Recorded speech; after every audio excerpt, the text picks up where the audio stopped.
Every single murder is something that is preventable, regrettable, and one of those scenarios that fills you with a certain amount of emotion, without a doubt.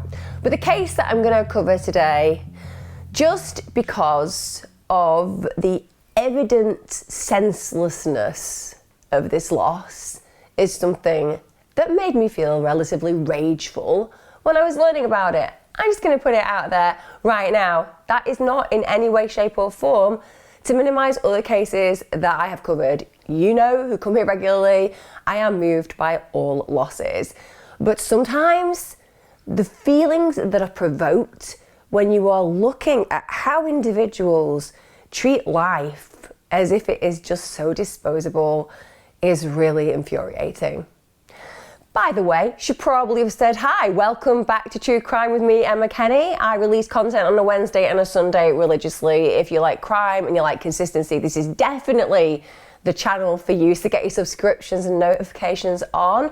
Leave me a like, give me a comment, any of those things that you fancy with respect. But essentially, strap in, because today I can feel the rage bubbling inside me, and we all know that occasionally that does tend to flow over. Also, big shout out to my Patreon subs. Thank you so much, guys. It really helps me to create good content, and to everybody who's joined my YouTube membership. All the links are below. As ever, I take no credit for them. If I didn't have Dusted, this would be me in front of an iPhone, probably in the dark, recording this. So big props to him. The case that I'm going to cover today is that of the murder of Ryan O'Connor. And it is a really difficult listen, as ever. And as I always say at the very beginning of these, you know, I'm very aware that there is a family connected to the loss of this young man, and it's just tragic that we're even covering this case. 19-year-old Lewis Aquilina and 19-year-old Elliot Bettini's lives literally revolved around stealing cars, otherwise known as TWOC, taking without owner's consent. It's what they spent their free time, pretty much meaning all their time, as they weren't exactly pro-social individuals going to the office at 8 o'clock and coming home at 5:30 every day. That wasn't their style. They basically would travel to pre-selected locations. Aquilina would look out, make sure that the area was clear so they could get away with the theft. Bettini would smash the window. Then they would plug the machine that programmed the key fob, because can you believe that those things exist? There you are, buying a car, thinking this is going to be secure, surely, because I have my own key fob, which means that nobody's going to be able to steal it because there isn't a key anymore. You're wrong. You can probably pick them up on eBay. That's how easy it is, which makes all of that money invested in new technology, I don't know, smart a little. They would then switch the plates, and then they sold the cars on. I wouldn't say it was a highly sophisticated outfit, but certainly the fact that they could do that shows that there is, shall we say, a desire for stolen cars consistently, and they would then split the money 50-50. They had their own, shall we say, criminal entrepreneurship, even though they weren't the brightest tools in the kit. The point is, they had found a way to make money, and they'd found a way to make money fast. Surprisingly, Aquilina actually didn't have any previous convictions until he gets accused of this case. Although, when you do look at his haircut, one could argue it is a criminal offence in itself. But I've checked, and the courts are not yet accepting such potential convictions. I'm not saying that shouldn't be the case. I'm saying sadly it isn't the case, because he would have received life if that were the case. But when he gets arrested for this, he does admit that he had taken around a dozen cars at this point. He was also known to possess knives, and there was definitely evidence of his violent nature, because he'd been known to smack his girlfriend in the mouth. He'd also attacked another girl's father. Also, he made a video assaulting a young man that he accused of being a snitch. I have issues with that. Not just the fact that clearly it says something reprehensible about the nature of an individual that feels entitled to attack a young boy because of the fact that he is apparently a snitch, but then to record that and share it, meaning essentially that you are now the snitch on the kid who's been a snitch. It doesn't make sense to me. You know what I mean? Go with me on it. The kid was apparently a snitch about somebody else. So this guy doesn't just let everyone know that that kid's a snitch, snitching on the snitch. He then videos the fact that he's snitched on the snitch and passes that around, meaning that possibly other people could snitch on him being a snitch on other people being a snitch. Throwing it out there. Fettini had a criminal history though, so the co-defendant here at this moment that we're talking about, he did have a relatively hefty criminal history, including 27th of August 2019, he actually steals an Amazon delivery van. Now, of course, this is Amazon. Amazon probably have trackers in the people that work for Amazon, but they definitely, by the way, they probably don't. I'm just being sarcastic before anyone from Amazon is like, Emma Kenny is accusing all staff of having physical trackers in them. I know you don't. I also do use Amazon a great deal, so don't start avoiding my home. I require your services. But deliveries that happen with Amazon always have trackers, so the vans obviously are always aware of where they are because of the fact that they need to make sure that these kind of things don't happen, that they don't get robbed. So this means that ultimately, whilst he's driving the Amazon van, the police are called and they end up in a police chase. He then ditches the vehicle and hides from the officers. Probably better just to run. I mean, just hiding somewhere doesn't mean they'll be like, oh, this guy's really good. We've been searching for like over 30 minutes. I say that we just all go home. Clearly not. They'll just get the police dogs, etc. Anyway, when they find him, it turns out he had no license and he was disqualified from driving at the time. So it says something about his consequential thinking process.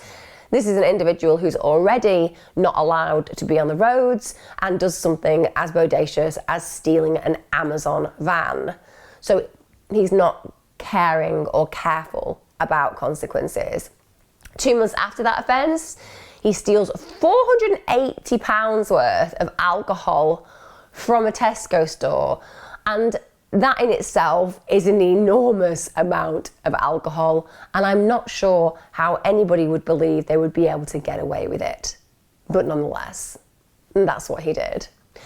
The offence was also committed in breach of a suspended sentence order, which does not go down well for you. If you have a suspended sentence, you have to behave absolutely impeccably.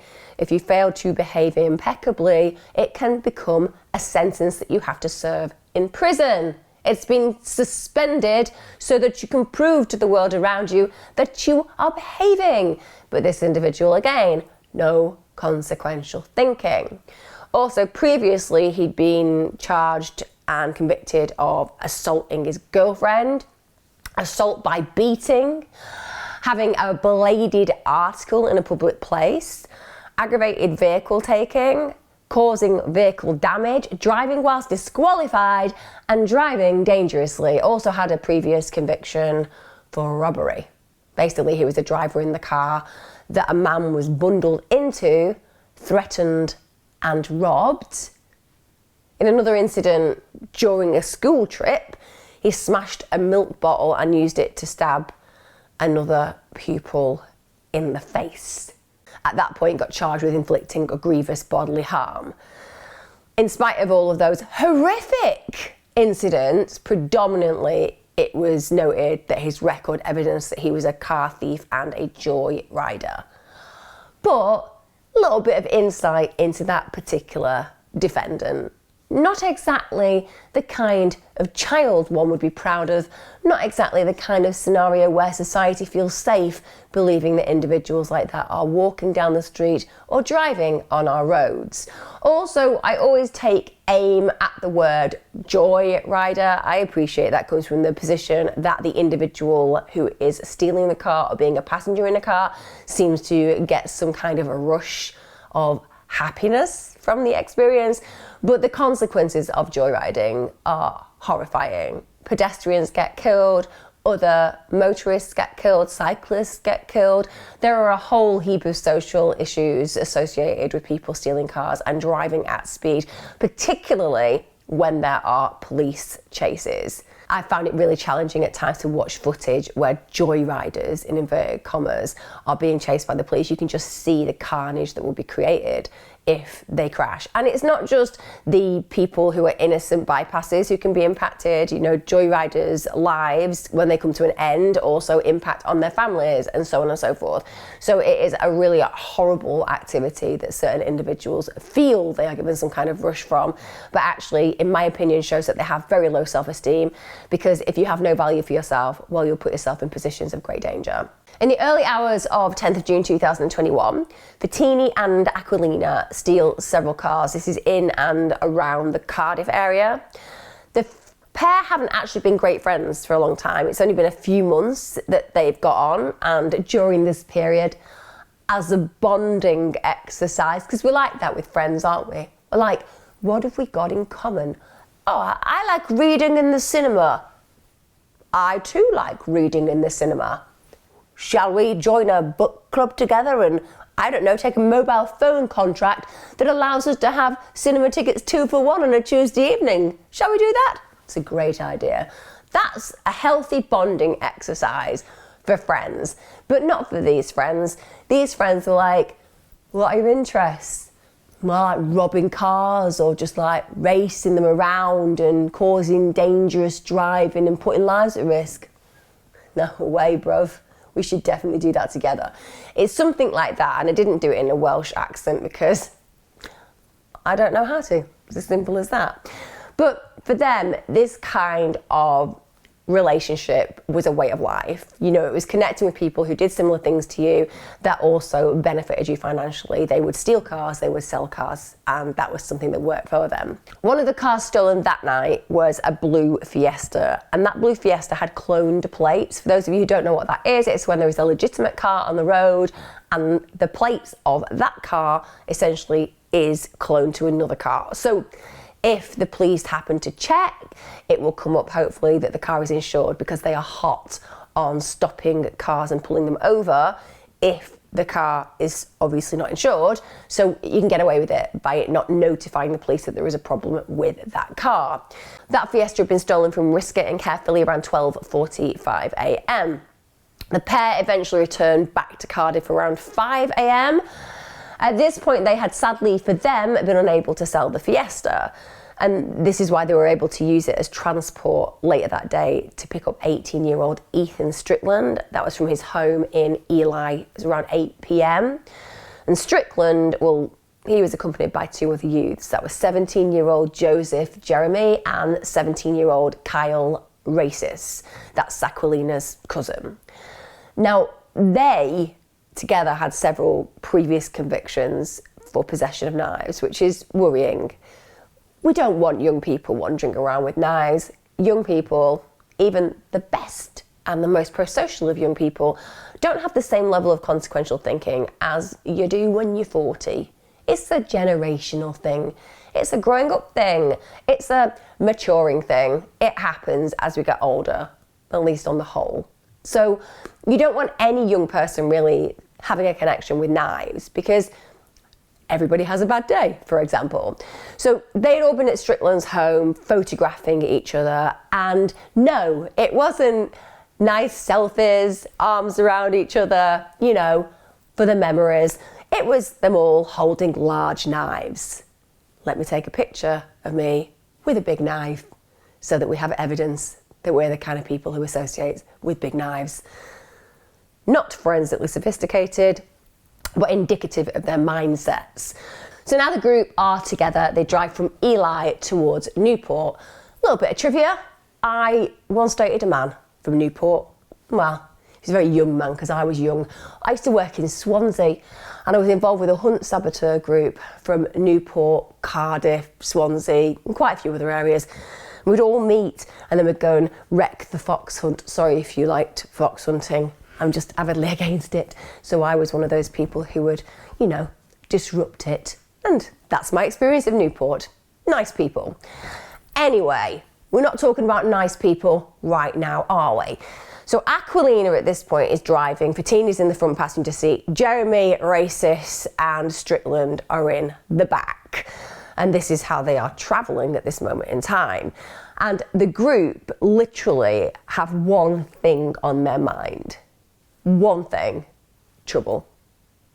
They had decided that they wanted to find somebody and they wanted to stab them and they wanted to rob them. And I'm saying that as it's playing out. That is literally the decision that they have made. Apart from the fact that they've been stealing cars, apart from the fact that their sorry asses were not exactly individuals who were a benefit to our society anyway, the intention that they all have together is harrowing. The idea that they had got in that car with a desire to go out and brutalise an individual is harrowing. Also, this isn't something they're just saying. They've come prepared. So Jeremy, Rassis and Strickland, they're all armed. And they're not armed with, little weapons. Not that any little weapon cannot be highly dangerous. People can be murdered with a flick knife, a penknife, a screwdriver. Of course they can. But these young men had large hunting knives. Large hunting knives. The kind you see in horror movies. 4 of the youths also had balaclavas and gloves, so they wanted to disguise themselves, but also balaclavas and gloves clearly serve a purpose in the fact that you can't tell the person behind that because you can't see their face, but it's also the message it gives. It's terrifying to see somebody in a balaclava and gloves. It says something ultimately about what that person's intention is. Fatini didn't have a balaclava on. He wore a blue COVID face mask. So again, it would have been very difficult to identify them if you didn't know who they were. They were a really violent gang. And they were the kind of violent gang that were really proud of their activities. And unfortunately, whilst they may have been proud of their activities and they may have thought that they were very, very hard, because we get this, don't we? We get the boys and even the girls who think that it's cool to be hard. If you don't know what hard is and you're coming from a different country, it's a colloquialism used for tough, by the way. I often think I use these colloquialisms like bang to rights, which is one of my favourite statements and sayings, which basically means you're caught red-handed. And then I think, do people really know what I'm on about sometimes? So as describing there, hard means you think you're tough. Simple as that. And they would go on social media to boast about their exploits. They'd show off their weapons, they'd talk about their violent encounters, the activities they got up to. For example, if you're the CPS and you're trying to weigh up whether these individuals, the case you have to look at whether it's worth answering, are individuals who have basically posted their criminality all over social media in chronological order. Good job there, boys. Really bright. Jeremy, while still legally a minor, actually already had a criminal record. He was wanted by the police. He'd removed an electronic tag, which was part of his sentence for a really serious knife crime that he committed a few months earlier. He'd literally attacked a young man called Sammy Osborne in Cardiff. And after he carried out that really brutal knife attack, he'd boasted about it on social media. Now, because he was clearly not considered an adult, he didn't get the same kind of level of sentence that you would expect an adult to get. It was more lenient. He was sentenced to 15-month youth rehabilitation order. Part of that youth rehabilitation order was a requirement of his tagging, and that requirement was to stay out of Cardiff. They didn't want him in Cardiff. That's why you wear a tag. It can firstly alert the police to where you are and whether you're abiding by the rules and regulations given to you by that tag.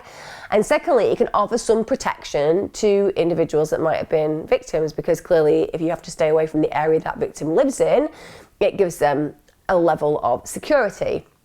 Now, cutting that tag off, obviously it's a breach of his sentencing terms.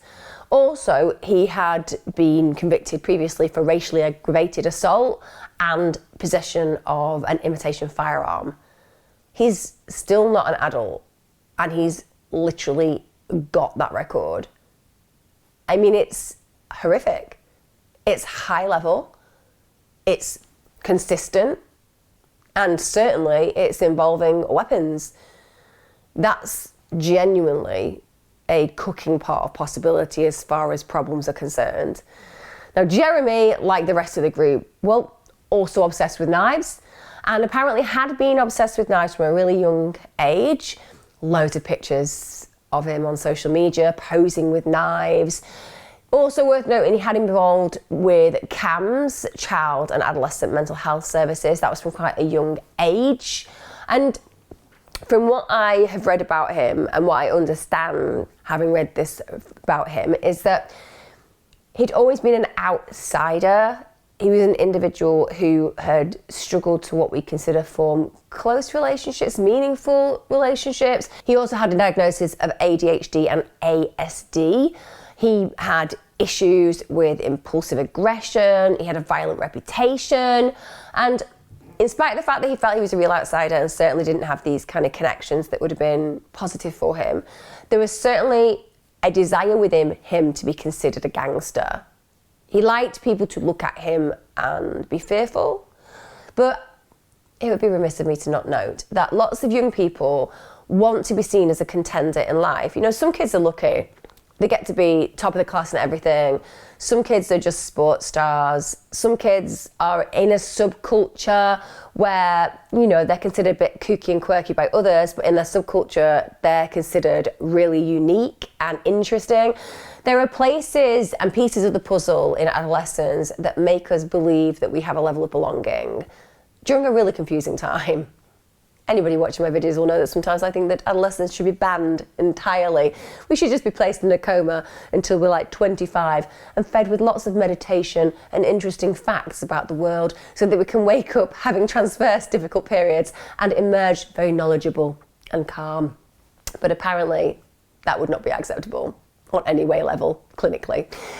It is interesting for me to talk about the fact that he fits that criteria just purely because clearly we're dealing with somebody with mental health issues and with some impulse regulation issues that would make life more difficult, but that gives him absolutely no excuse as far as I'm concerned for what we're going to talk about today.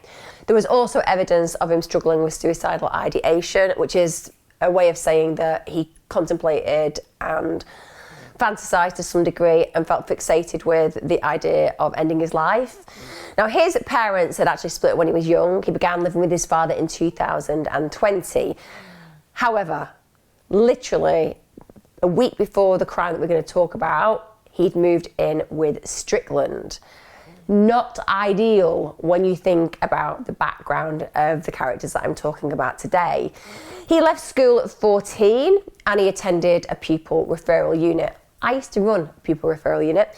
So a pupil referral unit is a place to go if you're a child who has struggled at school. Often it involves being excluded permanently from school and you are sent to complete your education at a more specialist unit. However, this also means that you are often surrounded by other young people who have lots of issues.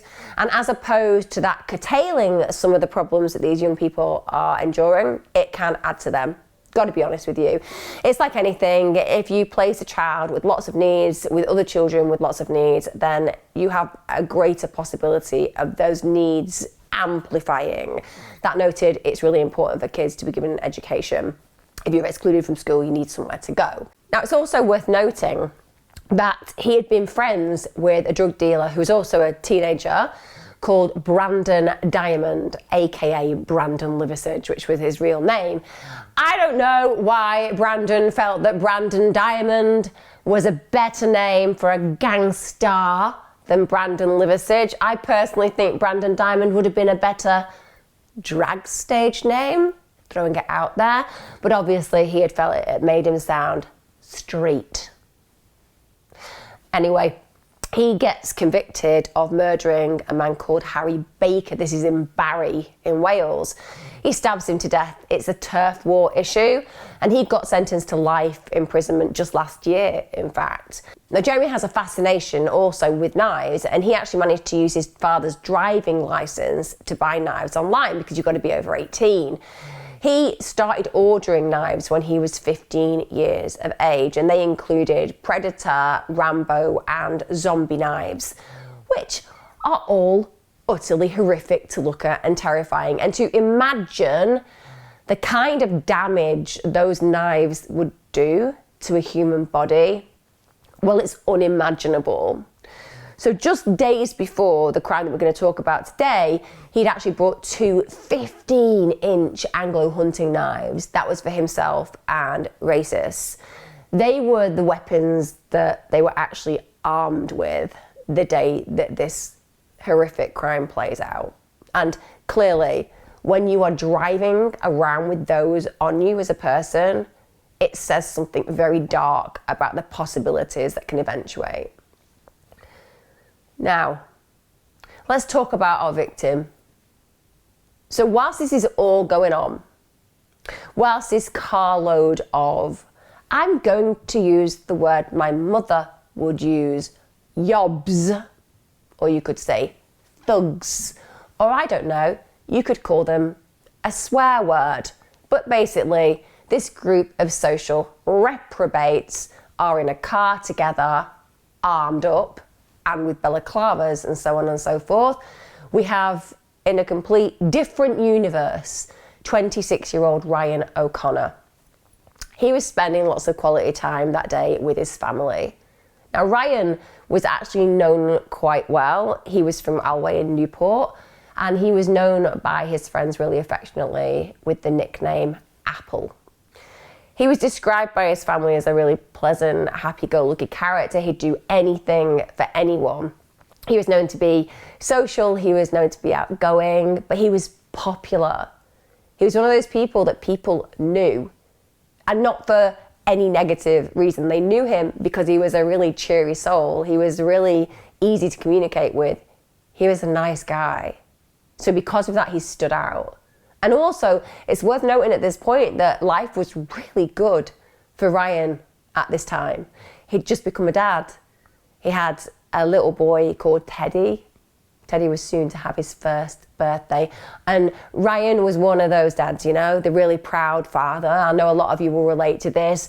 When he had scans of his son done with his partner, he went around showing everybody. He was really excited. He'd always wanted a son.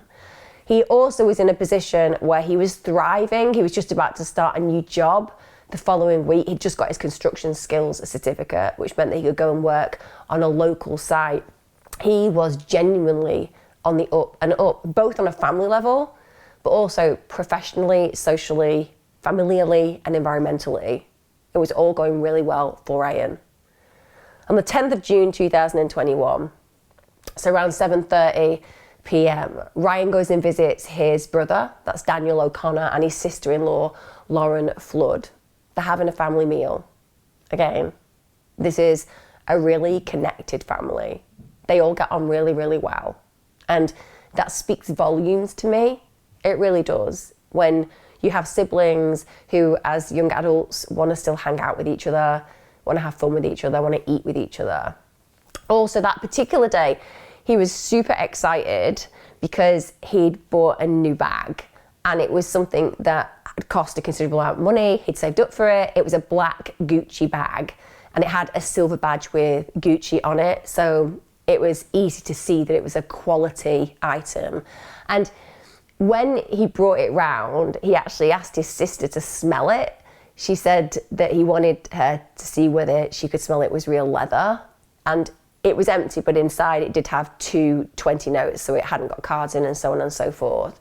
Now, he was so proud of that bag, but under no circumstances whatsoever could he have ever imagined just how much that bag would cost him. So he leaves his brother and sister-in-law's around 8:45 p.m, and he says that he's going to go and see a friend and that he'll see them tomorrow. Again, evidence of a very close family. He walks in the direction of Aberthor Road, that saying goodbye when he tells them he's going to go and see a mate. That would be the last time they would ever see Ryan alive. It's hard to even conceive how a family would feel knowing that just everyday, ordinary situation, a meal, chat, having some fun, catching up on news, and saying goodbye would be the last words that you ever shared. I only think that that's one of the most challenging things about loss, isn't it? I mean, there's so much that we want to say to people that we love. There's so much meaning that they have in our world. And you never know when that last opportunity to let that person know how much they mean will be. It's kind of why I always believe that every single time we say goodbye to people that we love, we should just let them know, so that you're always aware that you've closed the door on that sense that they were completely, absolutely, and without any shadow of a doubt, aware of your feelings towards them. 5 minutes before Ryan leaves that particular address, this is about 8:40 p.m, Lewis Pritchard's been riding his bike, and Lewis Pritchard is just going about his business, but he spots this blue Fiesta and he notices that there's a police car driving behind it. He then sees that Fiesta turn into Aberthorpe Road. Now, as the car passed Lewis, the driver slowed down and pulled down his balaclava. That really struck Lewis. And he kind of notices this car and thinks, now, there's something wrong there. He can see straight away that the occupants of that car are up to absolutely no good. And in that moment, he actually thought, my God, they're going to come and attack me.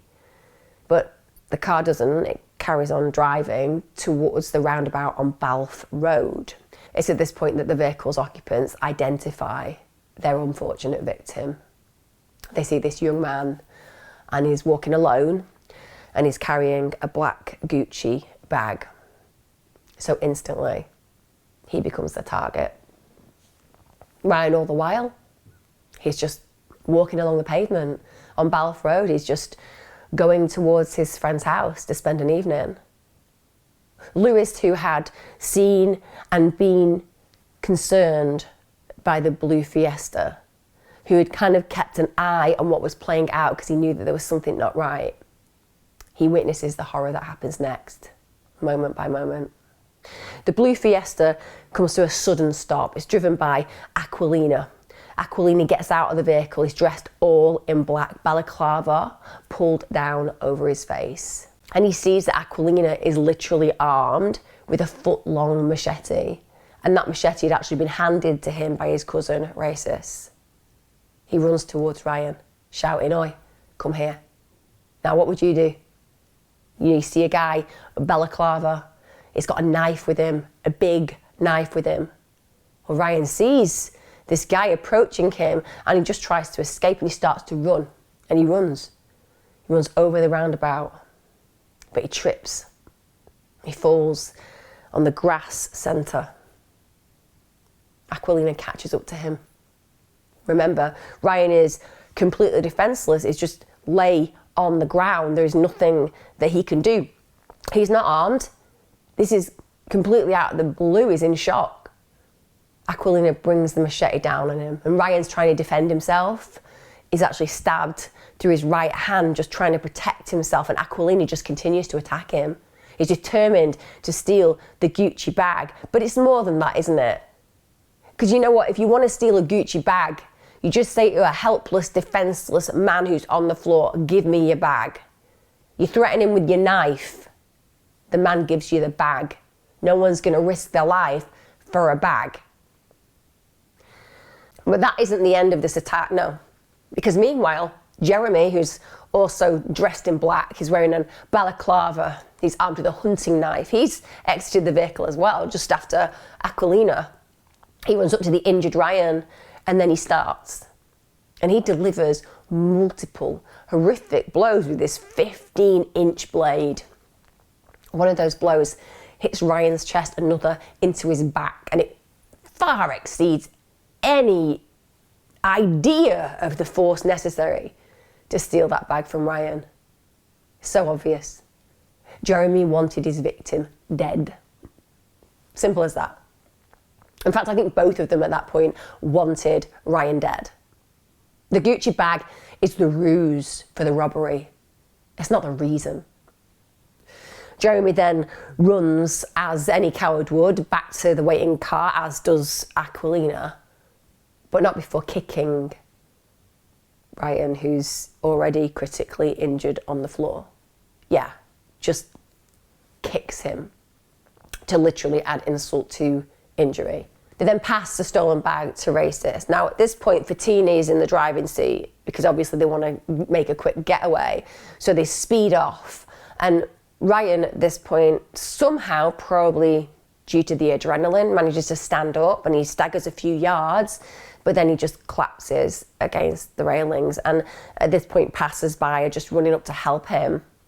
And Fattini, who's driving, well, doesn't know the area well at all, so he manages to drive down a cul-de-sac. At this point, Fattini and Aquilina start arguing because obviously Aquilina's not happy that they've got to a dead end, and they change places. So Aquilina takes over the driving. They turn the car around and they drive back the way they came. They literally drive past the crime scene. This is where Ryan is lying in a pool of blood. The members of the public are around him and they're desperately trying to administer first aid. They are trying to save his life. As the blue Fiesta drives past them, witnesses actually hear the occupants of that car laughing and joking at the scene of the carnage. Jeremy's shouting out the window, "I'm coming back for you and your boys." Bear in mind, Ryan hasn't got any boys. Ryan's just an innocent father, a pro-social human being loved by his family. He is not a gang member. And it's just, again, the sense that you get that this group of thugs are just playing out a sick fantasy. None of it's based in reality. Ryan's just an innocent victim, a bypasser, just going about his business, who should have been able to go past that car without any kind of incident. And they have decided that because he's wearing a Gucci bag, it leverages them an excuse to attack. And even once they've done it, they think it's funny to just stop the car to try to humiliate him further. Whilst this is all playing out, a short distance away, Ryan's sister-in-law is basically on her balcony having a cigarette, and suddenly she hears a guy shouting up to her that Apple, which we know is Ryan's nickname, has been stabbed. And this guy says, "Get his brother." Daniel at this point is in the shower, and Daniel gets dressed quickly, gets outside, runs to the roundabout where obviously all the people have gathered. By the time that Daniel arrives, he can see that a member of the public's performing cardiac massage on Ryan. The hood of Ryan's top was literally full of blood. Also, when Daniel looks at his brother, it's clear that Ryan's been sick. There's vomit all over his face. Daniel doesn't know what to do, so he just holds his brother's hand. He notices straight away that his brother's hand is bleeding severely because of the defense wounds. So then he tries to apply pressure to the chest wound, but blood just keeps pouring out, pouring out. PC Bianca Robson is the first emergency responder on the scene, and when she arrives, she can see that there is a woman who's just trying to stem the flow of blood with some towels. PC Robson immediately takes over the chest compressions, and she continues those chest compressions for 45 minutes. When the paramedics arrive, they can see that there's this large crowd of people at the roundabout, and wow, it's obvious to them straight away that Ryan isn't breathing. Paramedic applies the defibrillator on Ryan's chest, puts a ventilator on him, anything to try to save him, to bring him back to life. And when he puts that ventilator on him, it just fills with vomit. So they have to use a suction device just to clear his airways. They try everything. But ultimately, there's absolutely nothing they can do to save Ryan. The injuries are just far too severe. Ryan died in his own brother's arms. It's very hard to find any thread of peace in what I've just described, but I'm so glad that Daniel was there holding, loving, connecting with his brother in those final moments. It doesn't make it okay by any stretch, but at least he was being held in love, shall we say. Ryan gets pronounced dead at the scene at 9:30 p.m. Ryan's mum arrived at that scene a little later and she just began screaming. she saw her dead son. And she just loses it. Of course she does. Can you imagine? Can you imagine how you would feel in those circumstances? She would have one son covered in the blood of another. She would never have got to say goodbye to her child. All of those things stolen by those laughing thugs. When they did the autopsy on Ryan, it was horrific to find out what actually occurred. He'd suffered a total of 5 wounds in the horrific attack that took literally seconds. This included a stab wound to his upper left chest. That stab wound penetrated his left lung, and it penetrated the left ventricle of his heart. He had a stab wound to the right of his body. He had a slash or chop wound to the back of his right hand. He had a stab wound to his back that caused the left lung to collapse. Ultimately, it meant there was no chance of survival. In fact, when the autopsy was served, as far as people being able to be invited to look at what their findings were, it turned out that the chest injury alone would have proved fatal. When that blue Fiesta had passed the crime scene before, when they were mocking Ryan as he bled to death, well, members of the public, they instantly noted down the license plate. They wanted those people caught. Simple as that. So whilst this chaos is going on, there is a savviness of those people who are spectators to this crime, and they want those people punished. They want those violent thugs brought to justice. So the police are soon on the hunt for the suspect vehicle. Meanwhile, Strickland, one of the occupants of the vehicle, have actually taken over driving the stolen Fiesta. So they've kind of shared the driving at this point. And that's important, isn't it? Because there's a level of culpability there, isn't there, where people are choosing to be driving a vehicle that has just perpetrated a very violent crime, in this case, a violent, fatal crime. 9:40 p.m, the gang stopped for petrol. Yeah, I know. These guys are bright, aren't they? I mean, number one, they literally drove past the scene of the crime, wound the window down, made it clear they were the perpetrators, gave the people who were actually watching the horror unfurl enough opportunity to write down the number plate of the car. Then they go to a general petrol station, which will all be on alert that there is a stolen vehicle meeting that description, and therefore will make it easy for the police to find them. But like I said, there is nothing as stupid as the vast majority of criminals. And here we have it evidenced in this point. So anyway, the police end up in this pursuit, and it's a high-speed pursuit on the A48 because they've been alerted to know that this vehicle is around. Now, unbelievably, you would think, how are the guys in the car feeling? Well, I would imagine, yeah, full of adrenaline, of course. They would be, to some degree, excited by this because that's their criminal nature. Secondly, they may be a little bit worried. After all, they've just murdered somebody. They've got weapons in the car, they're covered in blood, and they're in a vehicle that is cloned, and some of them are already involved in the criminal justice system to a problem position that they would be returned to prison for failing to actually be in line with what they had to do for probation. If you're on a suspended sentence, you're going back to prison. So you'd imagine that those feelings would be there as well. But what you wouldn't potentially imagine is that you'd be in a scenario where you'd think, you know what I'm going to do whilst we're having this police chase? I'm going to film it. I'm literally going to film it. Thus connecting me absolutely 100% to the crime, literally. But that's what Jeremy does. Jeremy films the police chase. So bang to rights there, Jeremy, aren't we, dear? They drive through red lights. They even exceed speeds of 110 miles per hour, which is incredibly dangerous. They're overtaking vehicles. They're undertaking vehicles. It's a miracle that no one was killed, with respect. At one point, one of the gang shouts, "Don't throw the Rambos." That's in reference to the Rambo-style machetes. Now, ultimately, the police managed to deploy a stinger. A stinger is a line of very sharp metallic points, and they're there to burst the vehicle's tyres, and that's exactly what happens. And the police actually then ram the vehicle, and they ram the vehicle to a point where it actually crashes into railings. One could argue, on this occasion, it's a little bit sad. It didn't just, like the Hollywood movies, burst into a ball of flames, but it didn't.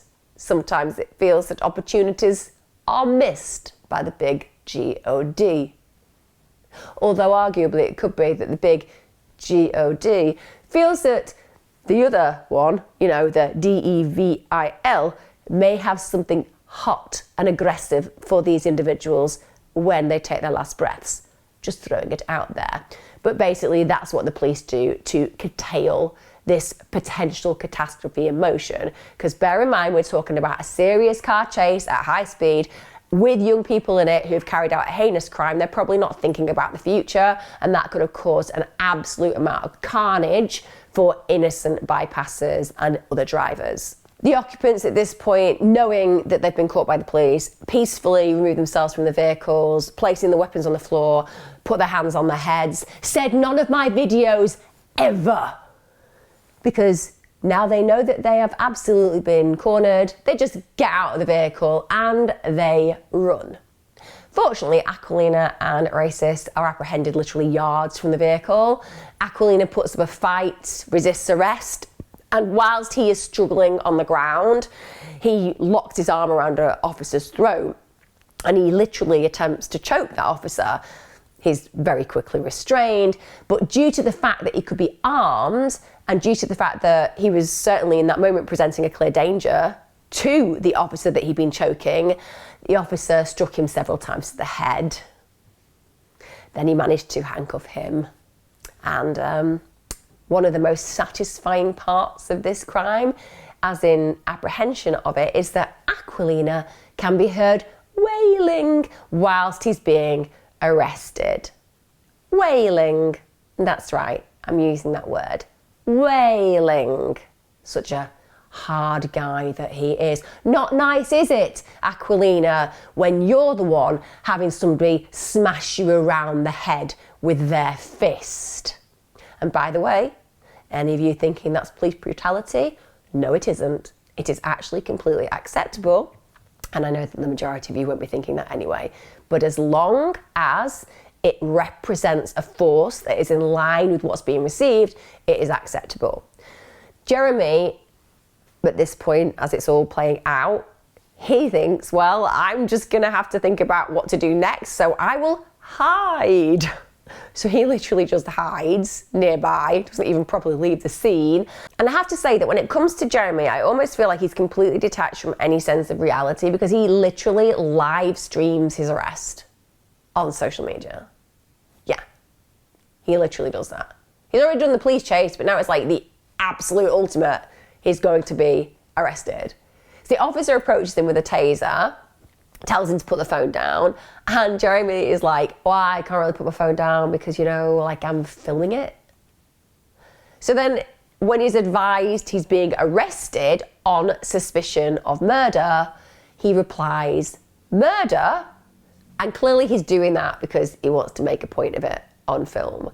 You have to see, don't you, at this point, that Jeremy has literally no sense of who he is whatsoever, and instead is trying to make some kind of mark in the world by being known as a murdering thug.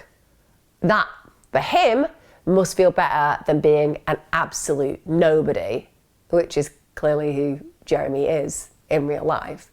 So the fact that he's filming it is, yes, on one level we could say egotistical, arrogant, superior, the fact that he feels that he's entitled to do that, or we could say pathetic, needy, desperate for validation, even if that validation comes from the most heinous of scenarios. So that's how little self-esteem and self-confidence this individual actually has. Strickland, well, he throws his knife whilst he's running from the police because he doesn't want the knife associated with him on his body because that's incriminating, even though, let's be honest, the police know that they were in the car and have it on video because Jeremy was recording, and there's loads of people who can evidence that because they have social media accounts that potentially follow them. And anyway, it's recorded in the great big world of the cloud. So Strickland and Fantini, they run to the top of nearby flats. And Fantini at this point is like, oh my God, I've got my phone. I don't want my phone to be here because, the police can find a whole heap of information there. So he posts it through a resident's letterbox. And that, my friends, is probably the worst disposal of a mobile phone, if you want to get away with something, than I've ever heard of. The only other would be to literally walk in to a police station and be like, excuse me, officer, I have been involved in a serious crime and I think that you'll find a lot of the information is on this phone. So you may want to, have a look at the contents. Because if you post it through some resident's letterbox, that resident's not going to be like, oh my God, my postman is so kind. I have so wanted a phone like this for such a long time. You'd be like, something is not right here. I need to tell the mobile phone provider I have it, or I need to tell the police I have it. It's not going to mean that you never see the phone again. Also worth noting, Strickland was crying when he was arrested, and he told officers, I've only been picked up 10 minutes ago. So he's kind of instantly from the get-go trying to let the officers know that it's nothing to do with him. Fantini at this point says, don't say anything. And the police then tell Fantini to shut up. It's not his job to decide what Strickland says or otherwise. When the officers look in the crash Fiesta, there's so much incriminating evidence. It's almost like a forensic investigator's wet dream with respect. There's two 15-inch Anglo hunting knives. One's on the rear seat, one's in the rear footwell. And when they do tests on them, it establishes that Ryan's blood was on both the blades. Jeremy's DNA is found on one of the handles and Rassis' was found on the other. Strickland's knife is also found nearby the vehicle. So now they've kind of built this scenario where they can see that they've been traveling with a lot of weapons. Meanwhile, they find Ryan's blood on Aquilina's clothing, and Rassis' DNA is found on Ryan's Gucci bag. So literally bang to rights, the lot of them. During the investigation, they also get the mobile phones off the people who are being considered suspects. They contain loads of damning evidence. This includes a video of Jeremy chasing a boy with a knife, shouting, "I've got a knife," said no sophisticated person involved in crime ever. Also, there's loads of pictures of the gang posing with knives. So this is clearly a lifestyle that they really enjoy. Now, all 5 suspects are charged with Ryan's robbery and murder, and all of them plead guilty because it's just an open and shut case. They've got DNA evidence, they've got them running from the vehicle, they've live streamed the actual chase and so on and so forth. It's really easy to connect them, and that's before we even think about the DNA evidence. So of course they go guilty. No, they don't. No, they don't. They all plead not guilty. Not guilty. Wrap your heads around all the things I've told you about this crime. Wrap your heads around that. And then think if you were the defendant's solicitor and you have, shall we say, one of the individuals whose DNA is literally on the knife that kills the victim, and they've been seen and apprehended at the car where the victim was definitely linked with death-wise. You're going to be like, you want me to say that you are innocent?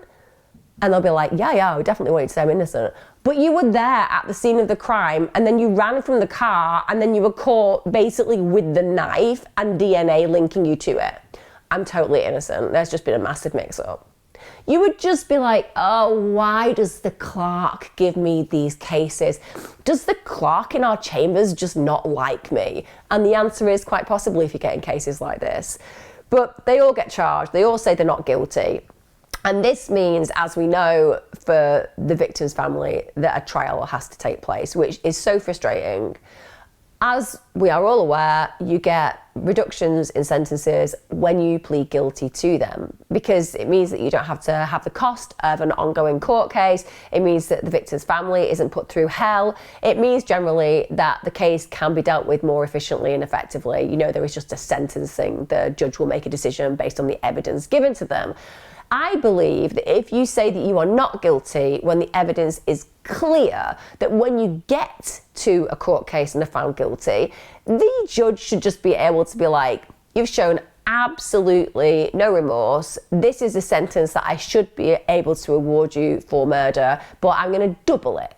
Because, you know, we halve it a lot of the time in certain situations if you are guilty of a crime and you admit to it before we ever get to a trial.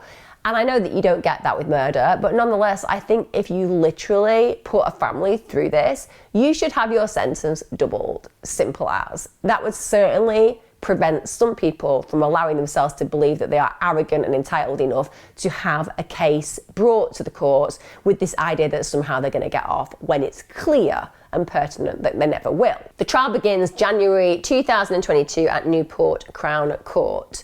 In court, Fantini actually says that he's had time to reflect on what played out that day, and he states that he decided to talk to the police. He wanted to tell them what had happened. He'd had time to process the events. He knew what had happened was wrong. He said that he didn't actually know the lads in the cars had knives. He also said that Jeremy was just acting really normally in the car and that he didn't think in a million years that they were going somewhere to stab someone. He also tells police that Jeremy stabbed an innocent boy, although he said he didn't actually see him stab Ryan. So whilst he can't say, yeah, I definitely saw Jeremy go and stab this innocent boy, what he could say was Jeremy told him that he yinged him. So clearly evidencing that he's saying I stabbed him. Also, he was holding the knife with blood on it and laughing and joking at the time that he did that. So clearly Fantini acknowledges that this, in the moment, makes him believe that Jeremy is the individual who had actually stabbed Ryan. Now, Jeremy, on the other hand, well, he's like, right, well, I need to blame somebody as well. So he blames everything on Aquilina and Fantini. He says, look, I bought the knife in Newport, but I knew nothing about the attack. I knew nothing about the attack, and says that basically, you know, I needed a knife for protection against this rival group in Cardiff. And he claims that he was picked on because he was small. And then he claims that he'd given his knife to Fantini after he had asked to look at it, and then says that once he'd given it to Fantini, Fantini actually hadn't given it him back. He also says that during the attack, he'd stayed in the car and said Aquilina and Fantini had attacked Ryan. Aquilina, well, he blames Jeremy for Ryan's murder, and he actually claims, mind-blowingly, that he had just tried to help Ryan during the attack. Yeah.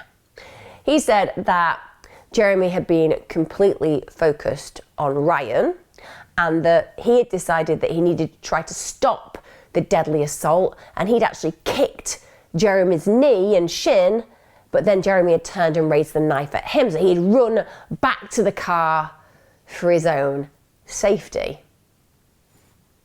Now, Strickland and Rassis, they choose not to give evidence in their defence trial at all. But you can just see, can't you, that Jeremy and Aquilina are at this moment in time the culprits who went out and brutalised that innocent man. They're just doing the classic, you know, all for not snitching, hey chaps, all for not grassing. They're just like throwing it in each other as quickly as possible. They don't want to go down for murder, so they're just going to blame the other individual. March 2022. The trial has lasted 2 months, so just put yourself in the mindset of the family of Ryan. They have had to bear witness to this for 2 months. They've had to listen to the shocking BS that these individuals have come out with in court, trying to save their own skin. It's been 2 months. Well, the jury unanimously find Jeremy and Aquilina guilty of Ryan's robbery and murder. It's as simple as that. It's unanimous. Not one of them was questioning it. Rassis is found guilty of manslaughter and robbery because he had supplied the knife used by Aquilina. So instantly, culpable. Simple as that. Strickland's found guilty of robbery because he's involved in that robbery, although he wasn't involved in the actual murder itself. He was present, he knew what they were doing. And Fantini is acquitted of all charges. So they find him not guilty of any of those issues. In fact, they believe the story that he tells and enters the court with, which is that he's spoken to the police, that he's reflected on what played out that day, that he had nothing to do with the actual murder. He didn't know that anyone was armed. He certainly wasn't armed, and he'd been very compliant by acknowledging the guilt of the others and by being willing to talk about that. So Fantini actually does walk free from this situation. 13th of April 2022, Judge Mr. Justice Pushpinder Saini sentenced the defendants. There were so many aggravating factors in Jeremy's case. First of all, the attack had been planned.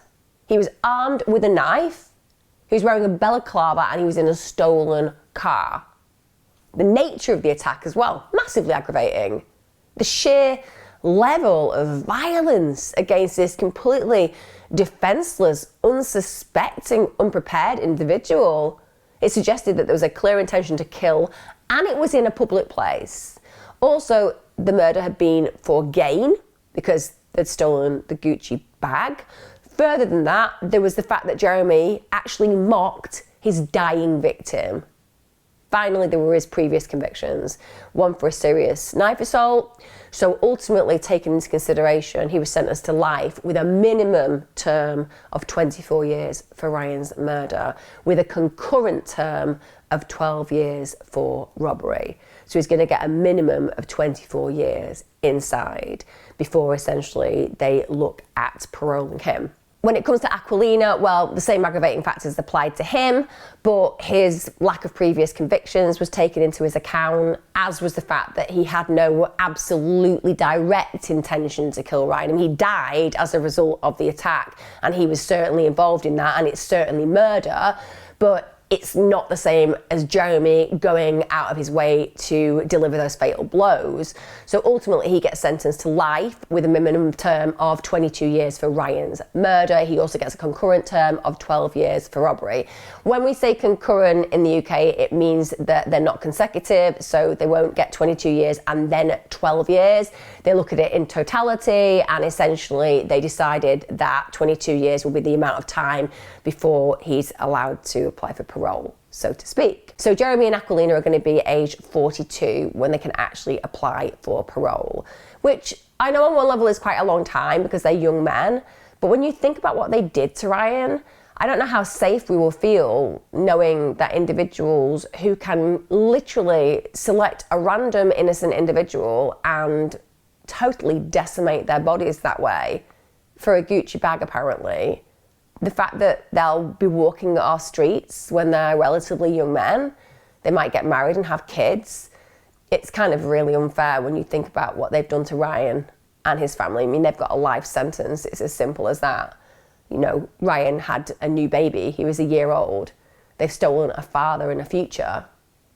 Rassis gets sentenced to 12 years, that's for manslaughter, and he's given a concurrent sentence of 8 years for robbery, and that means that he'll have to serve a minimum of 2/3 of his sentence, so it's not a long time, is it?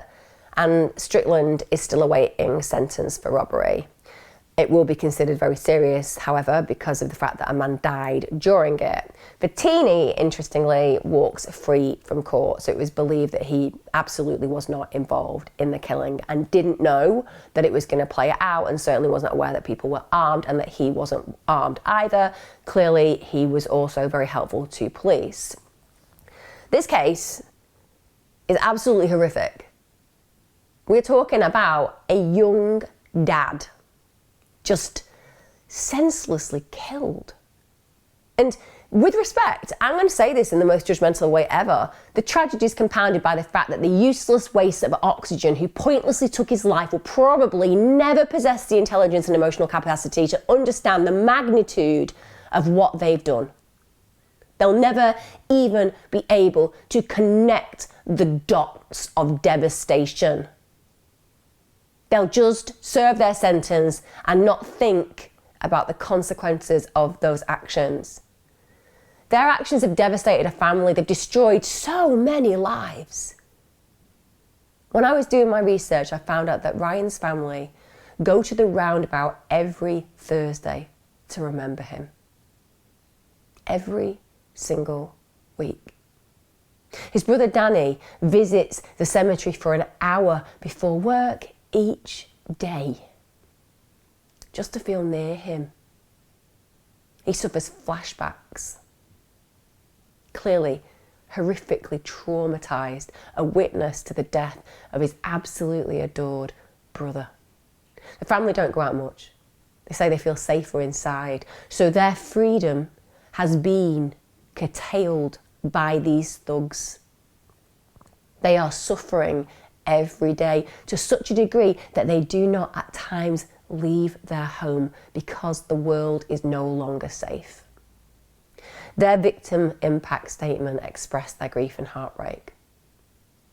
Ryan's son, Teddy, is almost 2. He calls out for his daddy. He's actually seen to look around for him when people enter the room hoping he's coming home. But we all know Ryan is never coming home.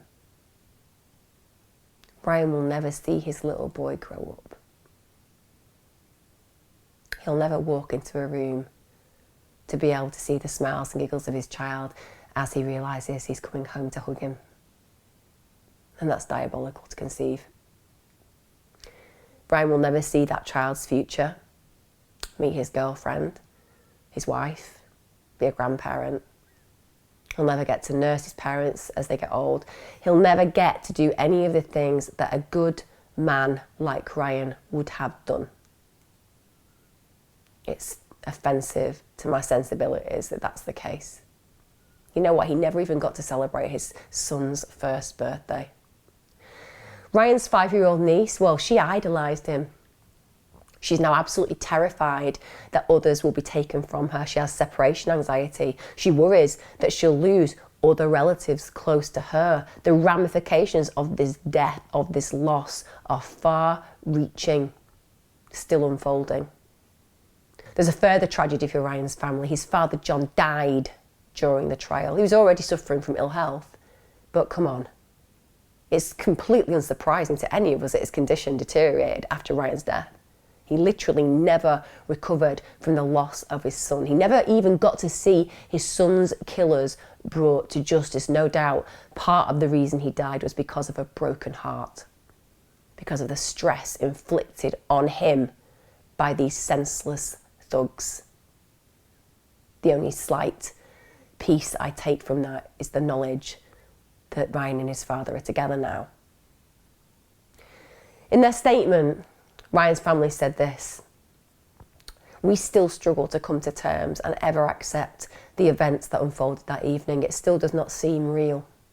We expect Ryan to walk through the door of the family home, but we know that he won't.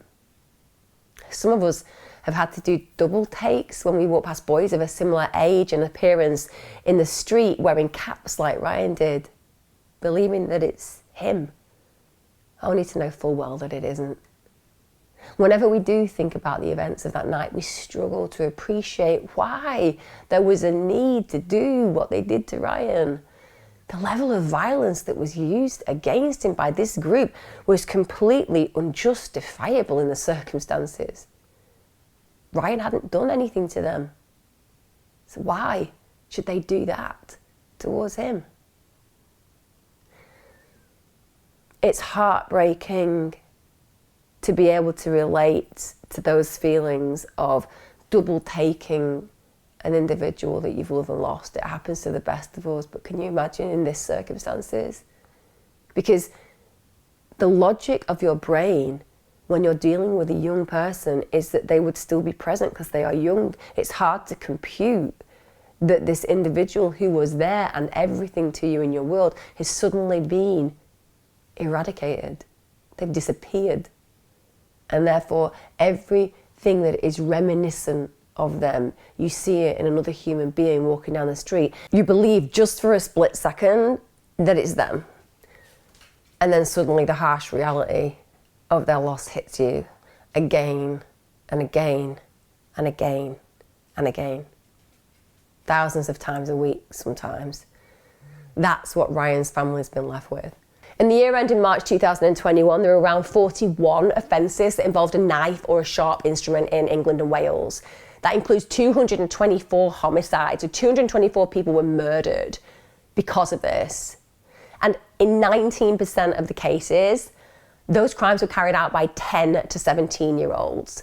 10 to 17-year-olds, 20% of the time almost, were the killers in these crimes. When we look at risk factors for kids as to why they start getting involved in knife crime, disadvantaged backgrounds, poor educational achievement, mental health issues, and also gang involvement. And we should be taking that really seriously, because more and more there are kids growing up in the UK who are coming from disadvantaged backgrounds. They're living in poverty, they're not succeeding in school, they're feeling the dysfunction in their family makes them lack a connectedness. They are going to look to belong somewhere, and gangs offer that opportunity. So if we are not going to tackle this effectively, if we're not going to acknowledge this openly, if we're not going to try to do something about this imminently, this serious issue is going to grow and grow and grow. And the problem is, as that grows, it means more young lives are going to be senselessly lost. Ryan's life was senselessly lost.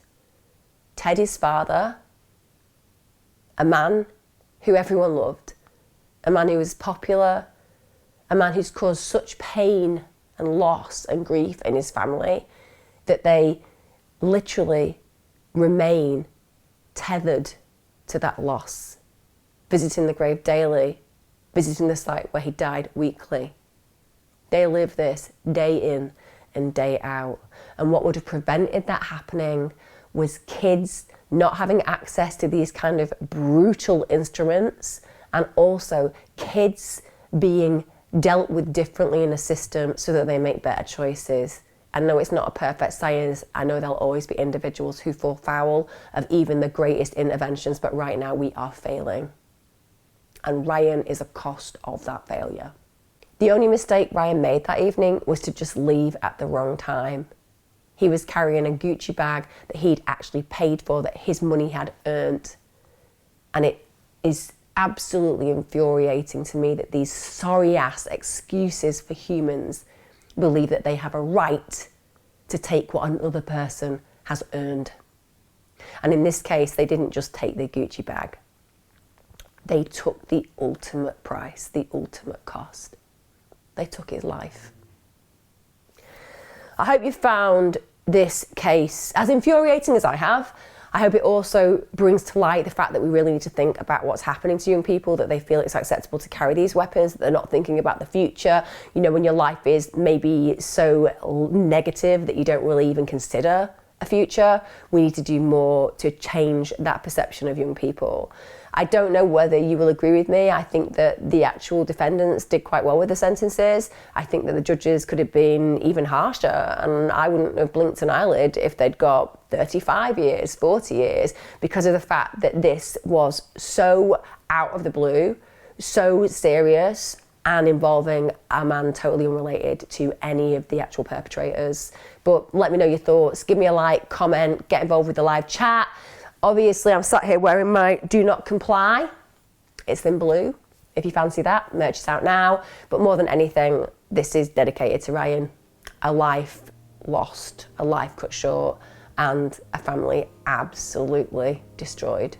I hope that in the future, they find some level of peace and happiness again. Take care, guys. Be safe.